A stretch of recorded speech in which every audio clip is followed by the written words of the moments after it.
വർക്കലയിൽ MDMA-യുമായി യുവാവ് പിടിയിൽ. വർക്കല തച്ചോട് പട്ടരുമുക്ക് SS ലാൻഡിൽ 25 വയസ്സുള്ള ആകാശാണ് റൂറൽ ഡാൻസ് ഓഫ് ടീമിന്റെ പിടിയിലായത്.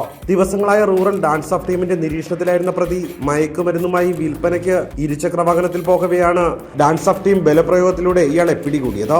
തുടർ നിയമ നടപടികൾക്കായി പ്രതിയെ അയിരൂർ പോലീസിന് കൈമാറി. കോളനികൾ കേന്ദ്രീകരിച്ചുള്ള വിൽപ്പനയ്ക്കായി കൊണ്ടുപോയ 2.1 ഗ്രാം MDMA പ്രതിയിൽ നിന്നും പിടിച്ചെടുത്തു. കൂടുതൽ മയക്കുമരുന്ന് ശേഖരത്തെക്കുറിച്ചുള്ള വിവരങ്ങൾക്കായി പോലീസ് പ്രതിയെ ചോദ്യം ചെയ്തു വരികയാണ്. അയിരൂർ പോലീസ് സ്റ്റേഷൻ പരിധിയിൽ മാത്രം 64 കോളനികളുണ്ട്. ഇവിടെ മയക്കുമരുന്ന് വ്യാപാരം വ്യാപകമാകുന്നതിനാൽ പ്രദേശവാസികൾ ആശങ്കയിലാണ്. ഇപ്പോൾ പിടിയിലായ പ്രതി ആകാശ് ആറ്റിങ്ങൽ പോലീസ് രജിസ്റ്റർ ചെയ്ത പോക്സോ കേസിലെയും പ്രതിയാണെന്ന് പോലീസ് അറിയിച്ചു. പ്രതിയുടെ സഹോദരൻ ഹെൽമറ്റ് മനു എന്ന് വിളിപ്പേരുള്ള ആരോമൽ വർക്കല പോലീസ് സ്റ്റേഷനിലെ പോലീസ് ഉദ്യോഗസ്ഥനെ കുത്തി കൊലപ്പെടുത്താൻ ശ്രമിച്ച കേസിൽ റിമാൻഡിലാണ്. അയിരൂർ പോലീസ് അറസ്റ്റ് ചെയ്ത പ്രതിയെ നിയമ നടപടിക്രമങ്ങൾ പൂർത്തിയാക്കി കോടതിയിൽ ഹാജരാക്കുമെന്ന് അയിരൂർ SHO ശ്യാം അറിയിച്ചു. വർക്കല.